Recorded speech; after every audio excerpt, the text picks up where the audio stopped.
আসসালামু আলাইকুম। নতুন আরও একটি রেসিপি নিয়ে চলে আসলাম আমি অনিতা। আশা করছি আপনারা সবাই ভালো আছেন। আমরাও আলহামদুলিল্লাহ ভালো আছি। আজ একটু অন্যরকম রেসিপি নিয়ে আসলাম, যেটা সচরাচর করে না সবাই, কিন্তু আমি এইভাবে করি, খুবই মজার হয় এবং বাচ্চাদেরও খুবই ভালো লাগবে। আর আমি আজ করছি বোনলেস চিকেন দিয়ে বিরিয়ানি, বা হচ্ছে বুকের মাংসটা নিয়েছি আমি, যেখানে সম্পূর্ণটাই মাংস থাকবে, হাড্ডি নাই। তো আমি এই মাংসটা দিয়ে বিরিয়ানি করতে আসলাম। আর এটা কিন্তু বাচ্চারা খুবই পছন্দ করে, বড়রাও পছন্দ করে। আর এইভাবে আসলে হাড্ডিটা থাকে না এবং ছোট ছোট পিস করে করা, আর সেই কারণে ভালো লাগে। আশা করছি ভালো লাগবে। রেসিপিটা শুরু করলাম। তো আমি এখানে কিছু গরম মশলা দিয়ে নিয়েছিলাম, শাহি জিরা, গরম মশলা, তারপরে পেঁয়াজ ভেজে আমি মাংসটা দিয়েছি। মাংসটা একটু নাড়াচাড়া করে দিয়ে দিলাম কিছু গুঁড়া মশলা।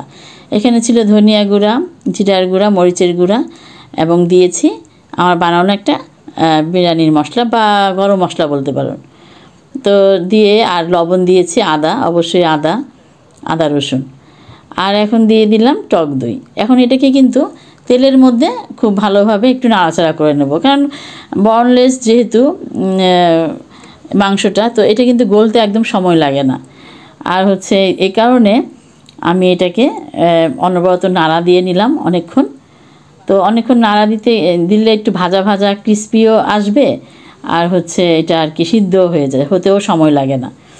আর এই ফাঁকে আমি বাসমতি চালটাকে ধুয়ে রেখে দিয়েছিলাম, পানি ঝরিয়ে রেখে দিয়েছিলাম। তো মাংসটা অনেকক্ষণ ভাজার পরে আমি চালটাকে দিয়ে দিচ্ছি। চালটা দিয়েও আমি আরও কিছুক্ষণ নাড়াচাড়া করে নেব।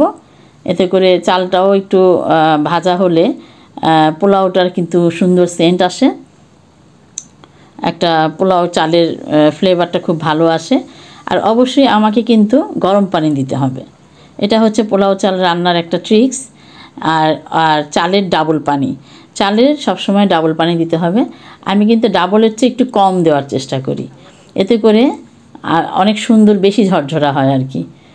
কারণ অনেক সময় মানে চালটা, বিশেষ করে পোলাও বাসমতি চালটা একটু পানি একটু বেশি হলে তখন কিন্তু গিলা হয়ে যায়। তো আমরা যদি করি মানে আর দমে দিয়েছিলাম, দমে দিয়ে আমি এই যে দমে দিয়ে ফিরে আসলাম অনেকক্ষণ পরে, কম করে আধা ঘন্টা তো রাখতেই হবে।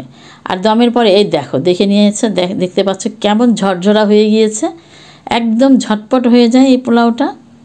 আশা করছি ভালো লেগেছে আমার এই রেসিপি। আর এটা কিন্তু কোথাও গেলেও আমরা চামচ দিয়ে খেতেও সুবিধা হয়, যেহেতু হাড্ডি নাই। তো এই তো খুবই মজার রেসিপি তৈরি হয়ে গেল। আশা করছি ভালো লেগেছে। আর আমাদের চ্যানেলটিকে সাবস্ক্রাইব করে আমাদের সাথেই থাকো। আবার কথা হবে অন্য কোনো ভিডিওতে, অন্য কোনো রেসিপিতে। আর পৃথিবীর দূর দূরান্ত থেকে যেই দেখছেন সবাইকে অনেক অনেক ধন্যবাদ। অনেক বেশি ভালো থাকবেন, দয়া করি আমাদের জন্য দোয়া করবেন। আবার কথা হবে। আজ এই পর্যন্তই। রেসিপিটা তৈরি, এখন খাবারের জন্য আমরা প্রস্তুত। ওকে, আল্লাহ হাফেজ।